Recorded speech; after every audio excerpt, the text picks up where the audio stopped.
Olá, queridos, a paz do Senhor. Você está no ADEC TV e hoje o quadro é o Lições Bíblicas. Estamos estudando a quarta lição e essa lição tem como tema Paulo, a vocação para ser apóstolo. O texto está na primeira carta de Paulo aos Coríntios, capítulo 1, versículo 1, e está escrito assim: Paulo, chamado pela vontade de Deus para ser apóstolo de Jesus Cristo. Verdade prática: Deus chama pessoas para realizar grandes feitos no reino divino.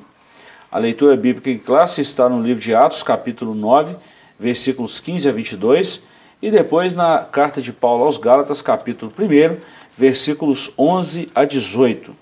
A nossa lição tem alguns objetivos. O objetivo geral: revelar que Deus vocaciona atualmente os crentes para a sua obra.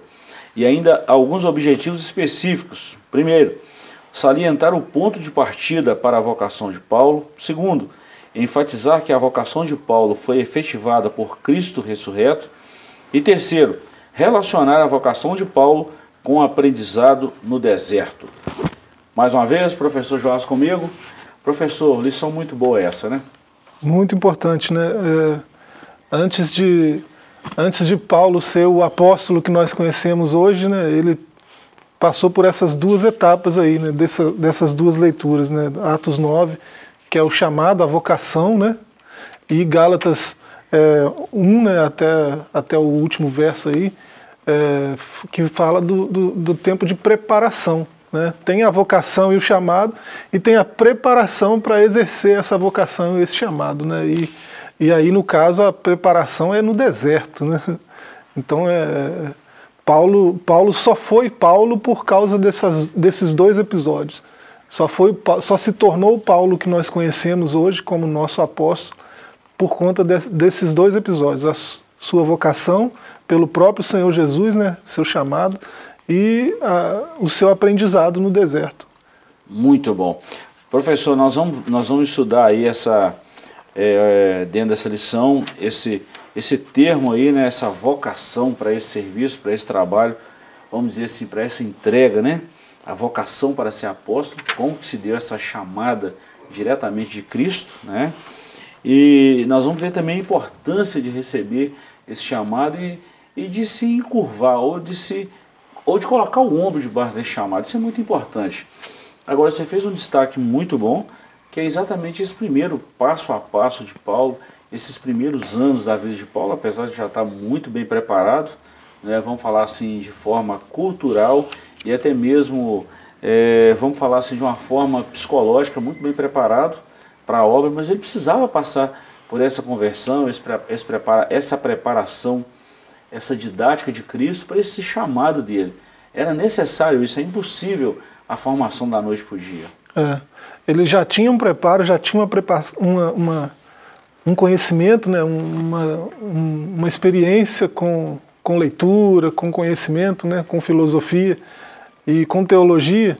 Ele já tinha muita coisa, né, de preparo nesse sentido, mas foi preciso ajustar, né, ajustar o foco, ajustar a visão. Né? A gente já falou disso aí na primeira lição, né? A gente já deu um insight aí sobre isso. Né? Ele fica um período até cego, né?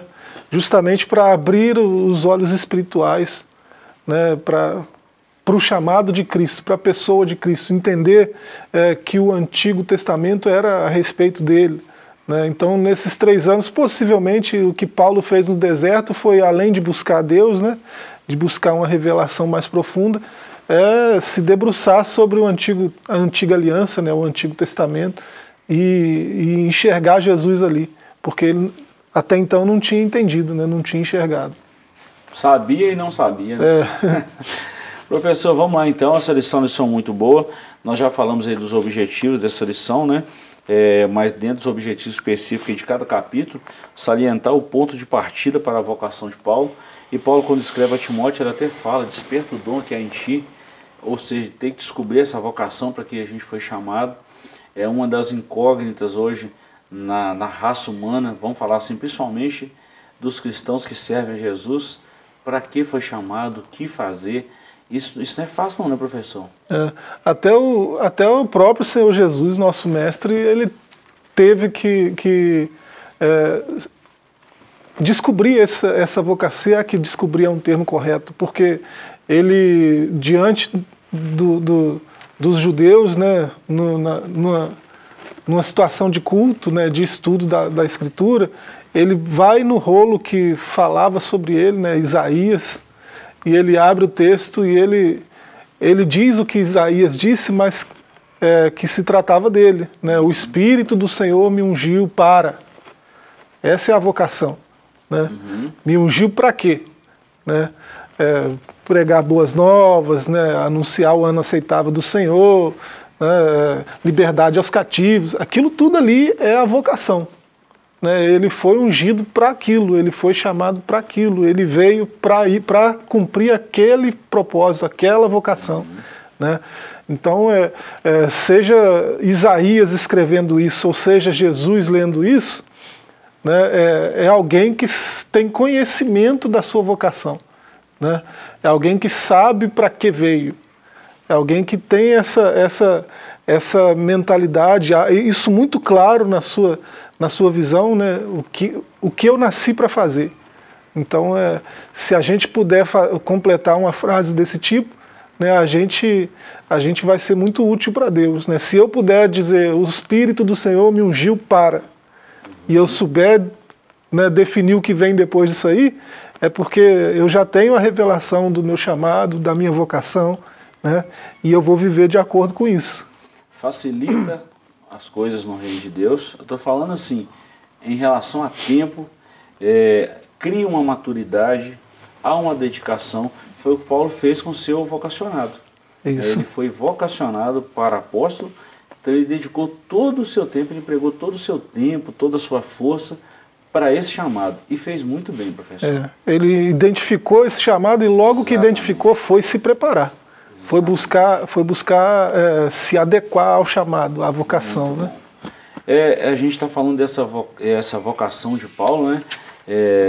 Para ser apóstolo. Está sendo um momento muito bom para a gente discutir isso. De repente tem muitas pessoas nos vendo, nos assistindo, pensando, puxa vida, para que eu fui chamado na obra de Deus? Tem gente que faz essa pergunta até hoje. Como descobrir a minha vocação? Vamos orar, vamos buscar de Deus, vamos entender na palavra. E aquele direcionamento que Deus der para você, em algum ponto, em algum quesito na obra de Deus, dedique o seu tempo, prepare-se para isso, tanto espiritualmente como culturalmente, até mesmo biblicamente, né, espiritualmente, e vai fazer o que Deus te chamou para fazer. Né? E é muito importante, né, a gente que faz parte do reino de Deus, né, conhecer que propósito é esse, que chamado é esse. Muito bom. Né? Ainda que a gente olha Paulo em Atos 9 aí, né, a gente vê que Paulo sabe que ele foi vocacionado desde do ventre, sabe que ele foi chamado aos gentios, né? E ele sabe que ele vai padecer pelo nome de Cristo. Né? Fala para ele o quanto ele me é útil e quanto ele convém que ele padeça pelo meu nome. Ele sabe que vem dureza aí, vem, né, sofrimento, né, açoites, pedradas, prisões, né? E nesse sentido ninguém foi como Paulo, né? Todos os apóstolos foram mártires, mas sofrer igual Paulo sofreu pelo nome de Cristo, ele foi bem amplificado esse quesito. Né? Então, mesmo sabendo isso, sabendo que a vocação inclui essas coisas, né? Luta, perseguição, pedrada e açoite, vou me preparar para fazer do melhor jeito possível, da melhor maneira possível, né? Do jeito que Deus merece que seja feito. Então a preparação é essencial. Né? Preço da chamada, né, professor? Vamos lá, introdução. Nessa lição estudaremos a respeito da vocação de Paulo para o santo apostolado. Veremos o ponto de partida de sua vocação e de sua escola de formação no deserto da Arábia. Assim teremos uma visão geral de como Deus usa o tempo e as circunstâncias para formar um ministério útil para o reino de Deus.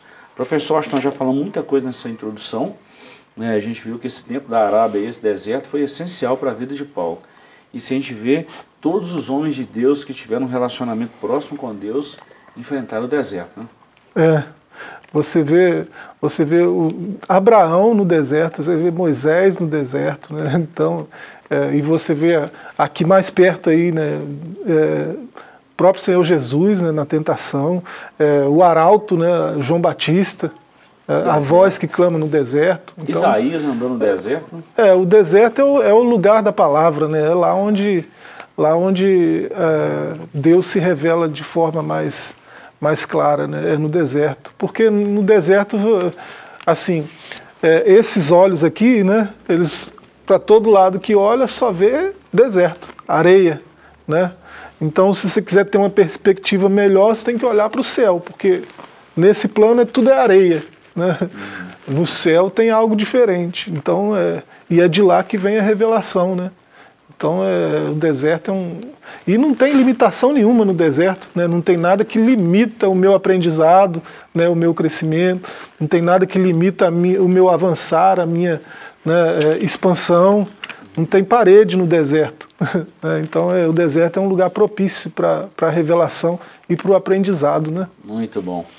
E a gente vê a estrutura das cartas de Paulo, das epístolas, por aí a gente vê a estrutura disso aí, o tanto que foi interessante, né, esse deserto, e o quanto esse deserto ensinou a Paulo, né?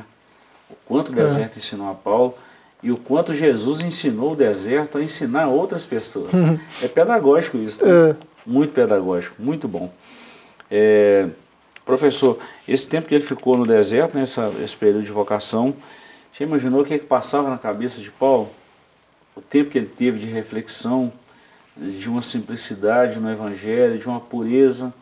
Foi um tempo assim, eu acho que a gente precisa muito de momentos assim, por mais que as pessoas pensem assim, puxa vida, enfrentar deserto, mas é muito importante a gente saber esperar esse tempo de maturação do deserto, porque o deserto ele é transitório na nossa vida, ele não é permanente, isso tem um tempo, tem início, meio e fim, e a gente precisa entender isso, né? Geralmente a vocação do cidadão dos céus, né, daquele que faz parte do reino dos céus, né, do reino de Deus, geralmente a vocação, o vocacionado, ele é chamado a tocar outras pessoas, outras vidas, né? Com sua mensagem, ou com sua arte, ou seja lá qual for a vocação, né?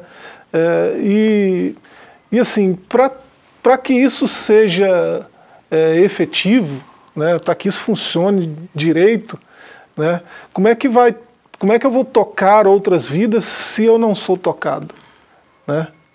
Como é que eu vou convencer alguém da verdade se eu não estou convencido? Né? Então esse momento de deserto, de introspecção, né, de olhar para si mesmo, olhar para dentro, né, e ajustar algumas coisas, isso é de suma importância, né, para que o objetivo da vocação, que é tocar outros, né, seja efetivo, né? Isso é muito bom. Vamos lá então, capítulo 1, ponto de partida para a vocação de Paulo. Está dividido em 3 subtópicos. Primeiro, chamada e presciência divina, um ministério na plenitude do Espírito, e Deus mudou o nome de Saulo para Paulo? É uma pergunta. Ponto 1. A vocação de Paulo foi estabelecida segundo a presciência de Deus. Ele mesmo confirma esse fato aos Gálatas quando escreve: mas quando aprouve a Deus, desde que o ventre da minha mãe me separou e me chamou pela sua graça. Gálatas 1,15. O apóstolo experimentou uma completa transformação por meio do encontro com Cristo e foi vocacionado por ele para uma grande obra. O livro de Atos atesta para uma chamada presciente quando o nosso Senhor diz a Ananias: vai, porque este é para mim um vaso escolhido para levar o meu nome diante dos gentios e dos reis e dos filhos de Israel. E eu lhe mostrarei o quanto deve padecer pelo meu nome. Olha bem, professor, nesse caso Paulo foi batizado com o Espírito Santo, depois nas águas, e teve a sua visão recuperada. Ele já está em Atos 9,18, é o texto aí da nossa lição. É importante falar isso, dessa presciência, como que Deus sabe de todas as coisas, né? E isso pode acontecer não só com Paulo, mas com todos nós seres humanos. Nós não viemos ao mundo a passeio, nós temos uma obra a desenvolver, a fazer para o Senhor e pela obra divina. Nós precisamos entender que obra é essa, né? A Paulo foi revelado que ele seria um vocacionado desde o ventre da mãe para pregar aos gentios, aos reis, aos filhos de Israel, enfim. Ele foi um veículo que Deus usou para pregar o Evangelho a muitas regiões e foi preparado para isso ao longo do tempo. Será que isso não pode estar acontecendo com a gente também, professor? Essa preparação ao longo da nossa vida para um ministério específico a qual Deus quer usar? Você já pensou falar para reis, né, para os filhos de Israel, né, o povo do chamado, o povo escolhido? Né? Pensou que responsabilidade? Então, todos aqueles anos passados, né, que Paulo se debruçou sobre a Torá e, né, se dedicou a entender o Antigo Testamento, a Antiga Aliança, aquilo não foi de tudo inútil, né? Sim, sim. Aquilo foi essencial para que, diante da revelação de Cristo, ele já tivesse todo um pano de fundo, né, teológico. Então, isso dá a ele capacidade de estar diante de reis falando com propriedade do que está falando, né, em estado de flow, como dizem aí os entendidos do assunto, né, de falar ao público. Então, aquele estado de espírito onde você já estudou tanto o assunto, você já conhece tanto o assunto que você vai falar, que simplesmente flui, né? Você não está diante de um esboço, diante de um... Não, você vai saindo. Né? Chama-se estado de flow. Né? Então, Paulo passou anos da vida, né, estudando, e agora ele tem um encontro com Jesus que ele perseguia. Né? Aquilo tudo não vai ser descartado assim, né, jogado ao vento. Né, aquilo tudo vai ser reconfigurado, né, vai ser reestruturado, recompreendido. Né? Então vai passar por um entendimento novo, mas aquilo não vai ser descartado. Muito interessante você estar falando. Na verdade, Deus, ele aproveita esse conhecimento ao longo do tempo e ele faz dar sentido a isso que nós estudamos, que nós aprendemos. Por incrível que pareça, na minha graduação, um dos primeiros textos que eu vi, uma das primeiras aulas que eu tive, um professor falou sobre o Conselho de Jetro.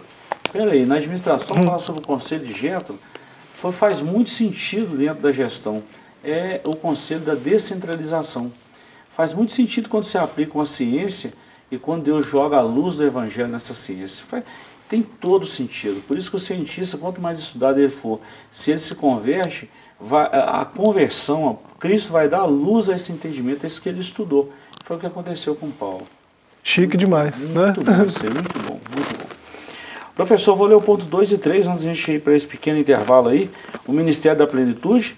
Depois de passar pela experiência do novo nascimento, Paulo recebeu a plenitude do Espírito. Ele foi batizado no Espírito Santo. Nesse sentido, o livro de Atos revela que o ministério do apóstolo dos gentios recebeu uma unção especial do Espírito Santo. É necessário, né? E é uma pergunta: Deus mudou o nome de Saulo para Paulo? Na Bíblia vemos várias ocasiões em que Deus muda o nome de pessoas. Né, mudou o nome de Abraão, de Abrão para Abraão, de Jacó para Israel, como Jesus alterou o nome de Simão para Pedro e por aí vai. Entretanto, isso não se deu com o nome do apóstolo Paulo. Não há qualquer menção na Bíblia. O que explica a mudança de ênfase do seu nome de Saulo para Paulo é a origem do apóstolo. O nome Saulo, aportuguesado Saul, remonta à origem judaica. Já Paulo, aportuguesado de Paulus, de latim, sua cidadania romana. Professor, nós vemos 2 pontos aí. Primeiro, uma discussão que é muito importante, né? Esses dias até fui questionado, por que a igreja fala para alguém ser consagrado ao ministério precisa ser batizado com o Espírito Santo? Uma das respostas está aqui. É uma confirmação desse chamado? Sim. Agora, isso é regra? Isso é um bom costume da igreja. Né? Isso é um bom costume da igreja. E, por incrível que pareça, parece ser um ponto paradoxo, mas não, que muita gente fala assim que Deus mudou o nome de Paulo. E não foi bem assim, né, professor? O vocacionado precisa ser cheio do Espírito Santo, né? Sim. Ananias chegou a Paulo com essa mensagem: o Senhor me enviou para que você enxergue, volte a ver, né, e seja cheio do Espírito Santo. Isso aí é primordial para o vocacionado, né? E essa mudança de nome aí, né, parece que foi uma mudança que o próprio Paulo escolheu, né? Ele tinha os 2 nomes. Tinha o nome judeu e tinha o nome romano, né? Porque ele tinha dupla cidadania, então ele tinha os 2 nomes. E me parece mais uma questão de lógica, né? Até por conta dos significados, né? Tem algumas diferenças de significado de Shaul para Paulo, mas eu acho que vai além disso, a questão de que ele ser chamado apóstolo aos gentios, né? Então um nome gentio faz mais sentido para os gentios, né? Shaul é um nome hebraico, né? Ele não foi chamado especificamente para os judeus. Ele fala ao povo de Israel, mas o seu apostolado é primazmente aos gentios, né? E também, como ele tem que falar ao povo de Israel, né? O povo de Israel tem medo desse nome, Saulo, Shaul, né? Tem medo. E perseguiu os judeus convertidos por algum tempo, né? E o nome causava terror, né? Aonde era pronunciado entre os judeus. Então, com o nome Paulo, ele alcança diretamente os gentios que já estão familiarizados com o nome, e também os judeus que... Shaul é aquele perseguidor, Paulo é esse cara que prega o evangelho aí agora. Vamos falar. Então, para ele foi mais cômodo até passar a usar só o nome grego, né? Só o nome de cidadão romano, né? E naquela época era muito fácil fazer isso, né, professor? Fácil pelo fato da cidadania dupla dele. De aceitação, vamos falar assim. Sim, foi muito melhor, né? Foi muito melhor.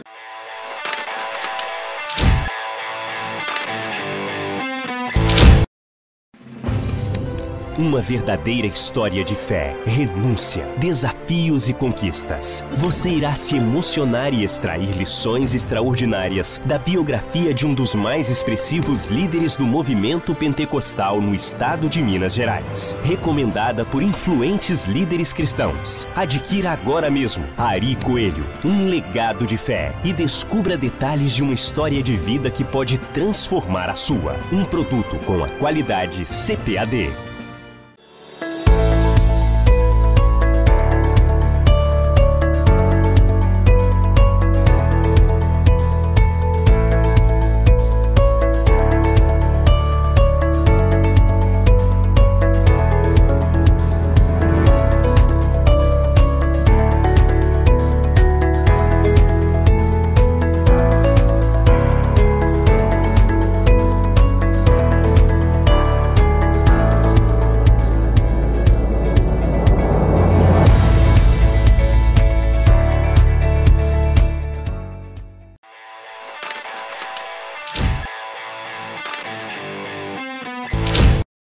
Professor, nós encerramos o bloco anterior falando dessa mudança de Paulo para Saulo, de Saulo para Paulo, porque a gente já viu, né? Muita gente fala assim, Deus mudou o nome. Deus mudou o nome de algumas pessoas, sim, né? Saulo foi transformado em Paulo, né? Não foi assim. Paulo, a gente já explicou isso muito bem, né? Já aprendemos em lições anteriores também, que Paulo tinha esses dois nomes, né?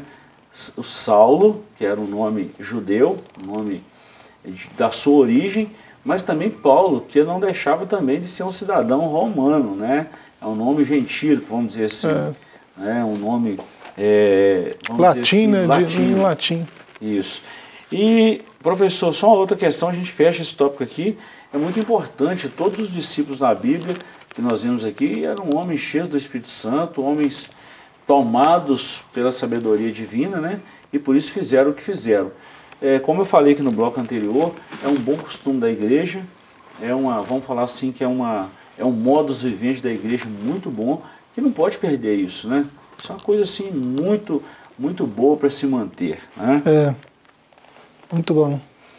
A síntese desse tópico 1, professor, o ponto de partida para a vocação de Paulo foi a presciência divina e a pessoa do Espírito Santo. Como o Espírito Santo está ali regendo tudo, coordenando e fazendo o negócio acontecer. Isso é fantástico, né? Deus já sabia que aquele perseguidor ia ser muito útil para ele, né? Então, Deus não se surpreende com nada que a gente faça, né? Isso é muito interessante. Muito bom.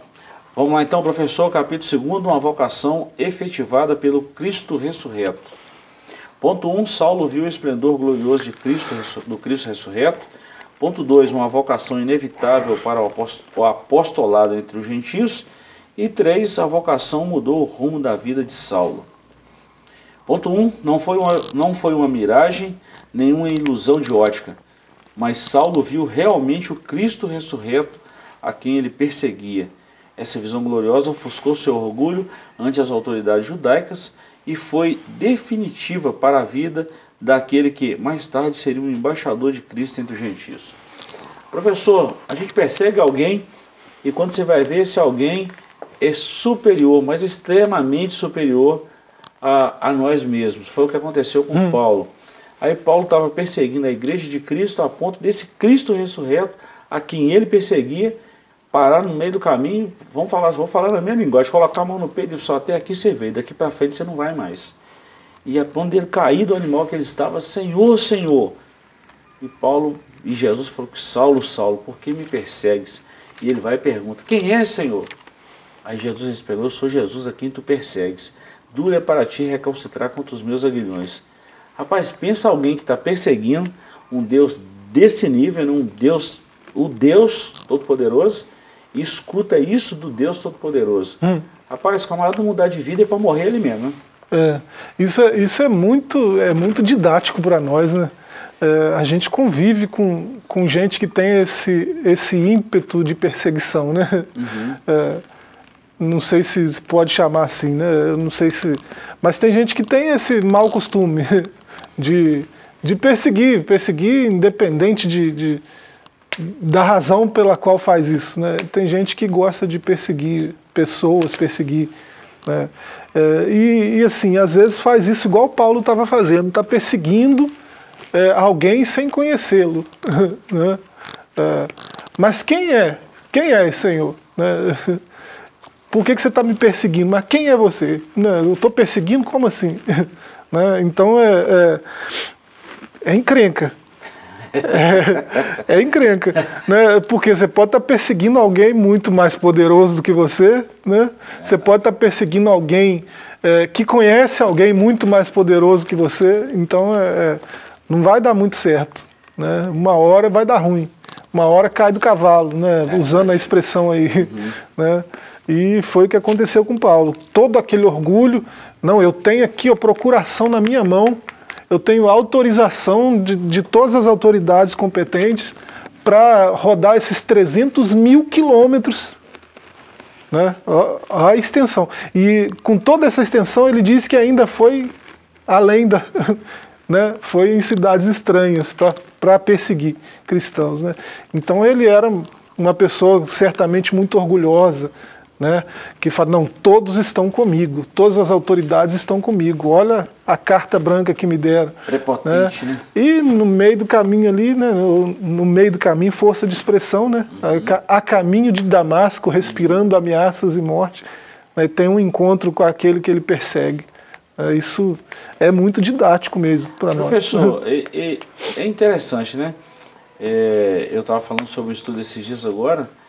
Por que parece que não tem nada a ver com o que eu vou falar aqui agora, mas a pergunta assim, eu não sei se você já parou para pensar e já se fez essa pergunta até a gente estudar o texto, né, e aprender, mas por que a criança na circuncisão, ela tinha, por exemplo, que circuncidar o 8º dia? Por que não era no 6º, ou no 15º, ou no 10º, mas tinha que ser justamente no 8º?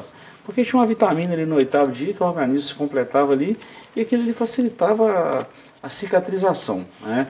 Quem quiser pesquisar depois, a vitamina K... menos dolorido, né? Menos inflamatório. Exatamente, era o tempo certinho. Por que essa conversão de Saulo foi exatamente essa visão, exatamente a caminho de Damasco? Podia ser em tantos outros lugares, né? Mas por que justamente a caminho de Damasco? Vai entender isso, né? Tem muitas explicações para isso, não tem? Por exemplo, uma região vasta... Ele estava assim, respirando ameaça, ou seja, eu já persegui, eu já fiz isso, já fiz muita gente negar Cristo e agora a minha fama vai longe. Onde estava Israel, onde estava Damasco? Aqui em Damasco, né, todo mundo vai saber quem está comigo. Não é? E exatamente nessa força, nesse ímpeto, ele encontra-se com o Senhor a caminho de Damasco. Quem estava com ele não viu, mas ouviu. Sim, parece que ouviu, mas não entendeu também. Pelas outras duas passagens que a gente vê, as narrações do próprio Paulo, né, mas que ouviu a voz que falava com Paulo, ouviu. Pensa a voz, né, mas não viu nada. Pensa a voz, a força dessa voz. Rapaz, aqui é muita coisa para a gente digerir nesse texto. E o termo aí que Jesus usa, né, um tipo de trocadilho aí, né, é mais ilustrativo para nós ainda, é algo que nós brasileiros chamamos de burrice, né? A tolice, né, crua, né, é burrice. Por que burrice, né? Um burro, às vezes, não sabe o que está fazendo, né? Vai pelo ímpeto. E foi mais ou menos disso que Jesus estava chamando Paulo, né? Recalcitrar é coisa de animal equestre, né? Cavalo recalcitra, burro recalcitra. Né? Recalcitrar é dar coices ao vento, né? Por conta dos aguilhões. Né? Então duro é para você recalcitrar contra os aguilhões. Né? Jesus está querendo conduzir Paulo, mas Paulo, né, vai dando coice, e vai ignorando, até chegar esse momento. Né? Chega esse momento, ele não tem mais como recalcitrar. E só lembrando, professor, nós já falamos aí de 3 lições anteriores, que Paulo participou da morte de Estevão, e o capítulo 8 de Atos começa com essa expressão: e Saulo consentiu na morte de Estevão. Ele não era um menino, ele não era bobo, a Bíblia fala de jovem Saulo, mas com certeza ele já devia estar aí na casa dos 30, sem sombra de dúvida, né? Sim. Era um jovem. Tinha a idade de Jesus, né? Não é? Nasceram no mesmo ano. Exatamente. Então, assim, ele respirava ameaças, esse recalcitrar é exatamente isso aí, dando coice ao vento, até o dia que Cristo parou e falou: opa, daqui você não passa não, rapaz, você está pensando que você é o quê? Você vai brigar contra mim? Você está enganado. Vou te mostrar o que é brigar. E ele mesmo já ficou cego, já ficou praticamente sem ação nenhuma. Ele foi conduzido, né, pelos que estavam com ele. Agora, quem estava à volta ali, professor, pense ideia, vendo toda aquela situação, gente, como que esse camarada, como é que é isso? Pensa bem, a luz que ele viu ali, mais forte que o sol na sua força do meio-dia. Jesus acabou com toda a arrogância, todo o orgulho que tinha, né? Agora a coisa mudou de... Muito bom. Professor, agora vamos ser sinceros, como não obedecer um chamado, uma revelação dessa do próprio Cristo ressurreto? Paulo viu assim no seu esplendor, na sua glória. Gente, é muito gostoso isso aqui. Tem razão de saber, né, o que ele falou, né? Das profundezas, das grandezas de Deus, das profundidades, da riqueza de Deus. A gente está só começando esse trimestre, professor. Olha o tanto de coisa que nós já falamos aqui. Muito bom. Ponto 2, uma vocação inevitável para o apostolado entre os gentios. Deus escolheu Saulo de antemão para fazer conhecer a sua vontade. Qual era a vontade dele para Saulo? Torná-lo embaixador de Cristo, um pregador do Evangelho. Não por acaso as várias cartas do apóstolo às igrejas plantadas por ele eram assim identificadas: Paulo, apóstolo de Jesus Cristo, pela vontade de Deus. O apóstolo não foi ordenado em Jerusalém, nem por uma comissão de apóstolos formada por Pedro, João e Tiago, ou por outros apóstolos de Cristo. O que prevaleceu foi a declaração de Jesus para Ananias, discípulo fiel de Cristo em Damasco: vá, porque este é para mim um instrumento escolhido para levar meu nome diante dos gentios e reis, bem como diante dos filhos de Israel. Que texto extraordinário! Que texto! Não foi chamado por, vamos dizer assim, não recebeu imposição de mãos de Pedro, Tiago e João, mas foi chamado e vocacionado pelo próprio Cristo, o Cristo ressurreto. Apóstolo de Cristo pela vontade de Deus, né? Ele não tem como fugir. Como é que discute um negócio desse, professor? E interessante que, acontecendo tudo que aconteceu, ainda ele, por várias vezes, ele teve que, vamos falar assim, se justificar ou defender o seu apostolado diante da igreja. Que situação, hein? E ele mesmo, lá em 1 Coríntios 9, por exemplo, ele fala dos requisitos para o apostolado, né? E ele se enquadra em todos eles. Ser vocacionado diretamente por Cristo, né? Ser enviado direto pela pessoa de Cristo, né? Andar com ele, ouvir ele pessoalmente, vê-lo, né, pessoalmente, E a terceira coisa que ele fala lá, né, no texto no capítulo 9 de 1 Coríntios, é a marca do apostolado, né? Vocês são o selo do meu apostolado, né? Que é o fruto, né? Que é o que demonstra a eficácia do ministério, né? Olha, eu fundei todas essas igrejas, então, e vocês ainda estão aí cultuando a Cristo, com essas e essas dificuldades, mas ainda estão aí. Então vocês são selo do meu apostolado, né? É como se fosse a cereja do bolo, né? Eu andei com ele, eu ouvi direto a voz dele, né? Eu fui vocacionado, enviado diretamente por ele, então sou apóstolo, como Tiago como os 12 são, né?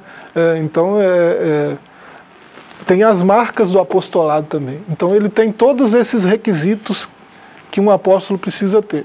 Não é do colégio apostólico, nós já falamos disso em muitas outras ocasiões aí, mas é apóstolo de Cristo. Sem sombra de dúvida, né, professor? É bom a gente falar isso, eu gostei muito quando você frisou aí 1 Coríntios 9, que fala das marcas do apostolado, que é exatamente vamos falar assim, o certificado, vamos falar assim, né? Ó, quem é apóstolo? Precisou ver Jesus, precisou andar com ele, né? Conviver com ele, precisa receber ou estar cheio do Espírito Santo, que é uma marca também, precisa ter fundado a igreja, ter cuidado dessas igrejas e ter o testemunho ocular dessas igrejas que foram fundadas por ele. Paulo fez tudo isso e um pouco mais, né? Se a gente for olhar, ele fez tudo isso e um pouco mais em relação aos demais apóstolos. Rapaz, agora que chamada, hein? Forte, né? Incontestável, muito bom, muito bom. A vocação mudou o rumo da vida de Saulo, de perseguidor dos seguidores de Jesus, de personalidade tenaz e obstinada. Deus chamou Saulo e o transformou num apóstolo que seria o maior responsável pela expansão da igreja no mundo gentílico. A operação da graça salvadora na vida de Saulo promoveu uma mudança radical em sua vida. Bom, professor, a gente sempre fala isso, que o chamado muda a vida de quem é chamado. A vocação muda a vida da pessoa, porque a pessoa passa a viver não a vida dele, mas a vida que Cristo quer que ele viva. E tem que haver uma mudança mesmo, senão não faz sentido esse chamado. O que evidencia que alguém esteve com Cristo, passou por algum nível de encontro com Cristo, teve alguma experiência com Cristo, é a mudança que isso produz na pessoa. Exatamente. É impossível você se encontrar com Cristo e continuar a mesma pessoa de sempre, né? O mesmo palavreado, a mesma postura, né? Os mesmos vícios, né? É impossível, né? Isso vai sofrer uma transformação em algum nível, né? Dependendo da profundidade do encontro, né? A mudança segue a mesma lógica de profundidade, né? Há uma mudança muito profunda quando há um encontro muito profundo, que foi o caso de Paulo aqui, né? Eu vi o pastor, muito bom a gente lembrar disso aí, o pastor Guinaldo Best falou um negócio muito interessante, eu gosto de acompanhá-lo, muito bom por sinal, e coisa boa a gente fala, né, professor? Coisa boa a gente sempre fala. Ele falou um negócio uma vez muito interessante, que a geração prega, aliás, a geração canta o que a geração escuta. Ou seja, se eu falo muito de prosperidade, que eu estou escutando, se eu canto muito prosperidade, eu estou ouvindo muita mensagem sobre prosperidade. Então, se prega um evangelho genuíno, vai ter uma geração de responsabilidade. É muito sério. Então, isso muda a vida das pessoas. Então, essa questão dessa mudança do rumo da vida de Paulo aí, a partir do vocacionado, ou a partir desse encontro com Cristo, precisa acontecer em toda a esfera da igreja. Uma vez que eu tenho encontro com Cristo, Cristo muda a minha vida. E sempre muda para melhor, tá? Sempre muda para melhor. E é bom a mudança é sempre positiva. Sempre positiva. Jesus só andava com... Um dia eu falei essa expressão que eu vou falar aqui agora, muito estranha. Mas Jesus, os noiados sempre andavam perto de Jesus. Só que todos que andavam perto de Jesus, todos que Jesus teve contato com eles, nenhum deles teve a sua vida do mesmo jeito. Todos foram mudados. Todos. Sim. E os que não foram mudados é porque eles não quiseram ser mudados. Oportunidade tiveram. Tem desses também, né? Oportunidade tiveram, não podem reclamar. Professor, nosso tempo está quase findando, nós vamos falar aí dos 3 próximos tópicos aí, que é o último capítulo da nossa lição, a vocação de Paulo e o aprendizado no deserto. Começamos a falar do deserto, vamos terminar. A ida para o deserto, lições do deserto e mais lições do deserto. Bom, dessa ida para o deserto aí, nós já citamos isso aqui, né? Que quando Paulo converte, pouco depois da sua conversão, ele então é encaminhado para esse deserto. Ele mesmo fala isso nessa leitura bíblica. Está aí na leitura bíblica. Né? Gálatas 1, versículos 11 a 18. Depois, as lições do deserto. O apóstolo sabia que precisava aprofundar o seu conhecimento acerca de Jesus Cristo, pois seu caminho seria de confrontos com dúvidas, oposição e rejeição. Então, foi para o deserto da Arábia e ficou 3 anos aproximadamente, entre a sua conversão e o seu retorno a Jerusalém. Esse período serviu para Paulo reavaliar a si mesmo diante de Deus, suas crenças e convicções judaicas, confrontando-as com a revelação da graça de Deus em Cristo Jesus. Assim, Paulo se preparou para explicar sua vocação aos líderes da igreja em Jerusalém. Eu já vou ler, a gente comenta. Mais lições do deserto. Saulo passou a usar o nome romano de Paulo, com o qual se tornou conhecido em seu ministério. Ao tomar o rumo do deserto para refletir e aprender, agora o Paulo foi despido de toda a filosofia e religiosidade legalista do judaísmo. No deserto ele aprendeu que a simplicidade era a chave que abria a porta do cristianismo, que era preciso dominar suas paixões, substituindo-as pela alegria da salvação em Cristo. Ele também aprendeu que a imensidão do deserto esmaga o poder e a fraqueza do homem. Agora ele só pode depender de Deus. Professor, que lição na vida do apóstolo Paulo. Você vê, o deserto é o lugar da palavra, né? Literalmente, lugar da palavra. E você vai para o deserto depois de vocacionado para aprender essas lições aí sobre humildade, simplicidade, paciência, né? Se você pensar, por exemplo, Noé, né? Noé ficou 120 anos pregando a mesma mensagem e não ganhou ninguém, só pelo menos a própria família ele ganhou, né? Mas 120 anos pregando juízo de Deus, né? Eu acredito que não foi mais de 5 anos para construir a arca, então 120 anos de pregação. E eu acredito que ele pregava enquanto construía também, né? Então, você vê Moisés, antes de conduzir o povo no deserto, né, lugar da palavra, ele passou 80 anos de aprendizado, né, 80 anos. Deserto. Né? Davi foi ungido e devolvido para as ovelhas. Foi ungido rei de Israel, mas devolvido para as ovelhas. 15 anos de espera para reinar em Judá. Depois mais 7 anos de espera para reinar em Israel todo. Então, como que alguém que foi ungido rei de Israel está cuidando de ovelha? Né? Paciência, preparo, né? Aprendizado. Né? Tem que aprender humildade, simplicidade, para depois, né, cumprir o chamado.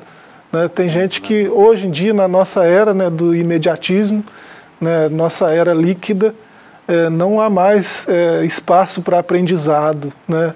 Aí se não tem espaço para aprendizado, não tem deserto, não tem lições de humildade, de simplicidade, de sinceridade, né, de paciência. O deserto, professor, ele precisa, faz parte do processo de Deus. Faz parte da caminhada, precisa passar por ele, porque é um processo lento, demorado, mas é um processo de dependência. E nós precisamos entender isso.